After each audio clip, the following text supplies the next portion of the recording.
Hey guys, it's AOD here with a new Demon Hunter video.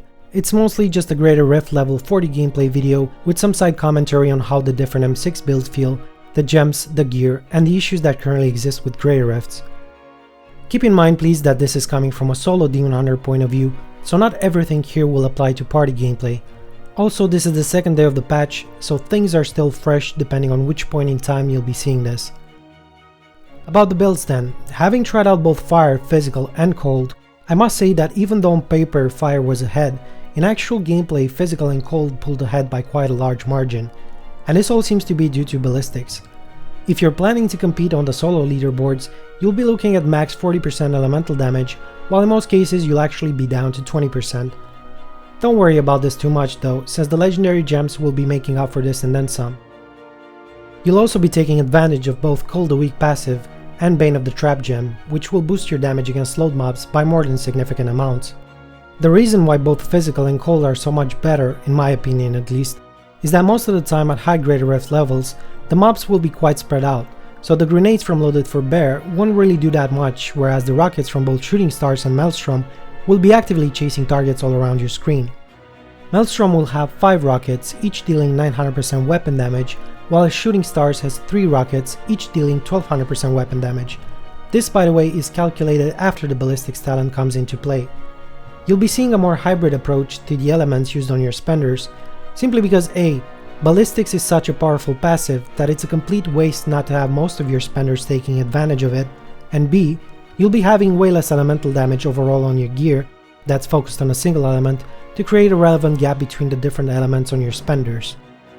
The physical build I'm running here was mostly due to wanting to test out my Hellfire amulet, which was pretty bad by the way.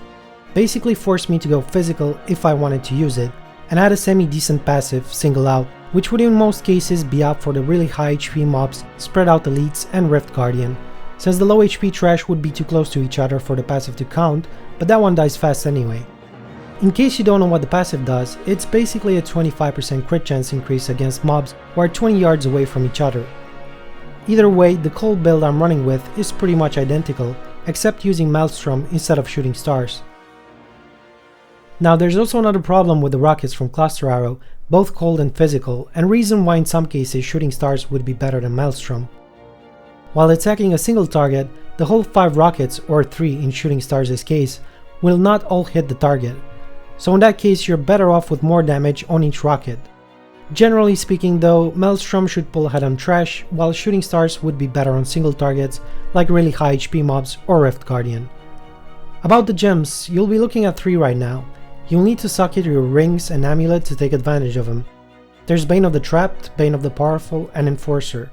Personally, I'd recommend starting out with Enforcer and Bane of the Trapped, and keeping Bane of the Powerful as the last gem, and only use it after you've leveled it to 25 to take advantage of the 15% elite damage secondary. Enforcer and Bane of the Trap don't really need that much of an introduction, as both are pretty clear in what they do. One buffs your pet damage, which by the way sentries count as pets. The other buffs your damage against mobs affected by control impairing effects. Slow also falls into this category in Diablo. The gear, well, is pretty much the usual. Mara 6 set, Tasker and Theo to reach the different breakpoints, 2.16 with two-hander, 2.84 with a bow, Ring of Royal Grandeur, Unity, Sentry damage on shoulders, chest and quiver, Cluster Arrow damage on boots and headpiece. Might actually take Vitality instead of this on the helmet if you're lacking on toughness.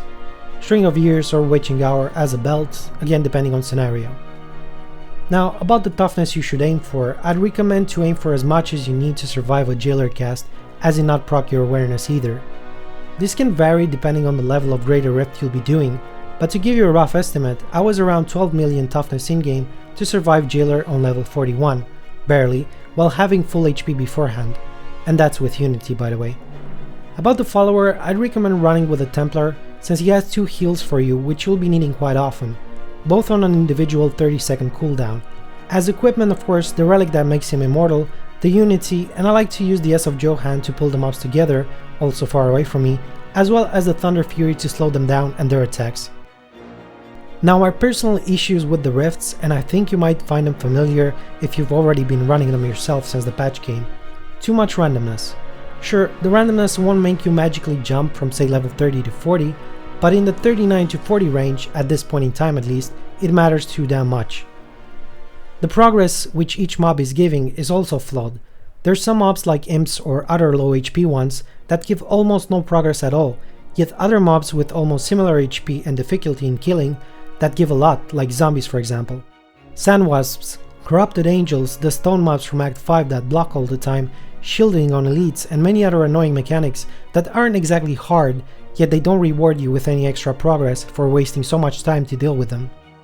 The Rift Guardians are also working differently in greater rifts.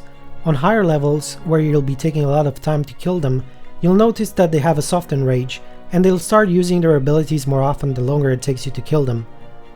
For demon hunters at least, the worst ones are the ones that spawn adds, since your sentries will always prioritize shooting white mobs instead of elites, meaning they'll stop DPSing the Rift Guardian and focus on his adds instead. In other words, you can get lucky with an easy Rift Guardian, which can make the difference between completing the Rift and failing it. As an example, on level 40, the Rift Guardian has 40 billion HP, while the mobs he spawns can have up to 600 million. That's a lot of extra HP to take into consideration.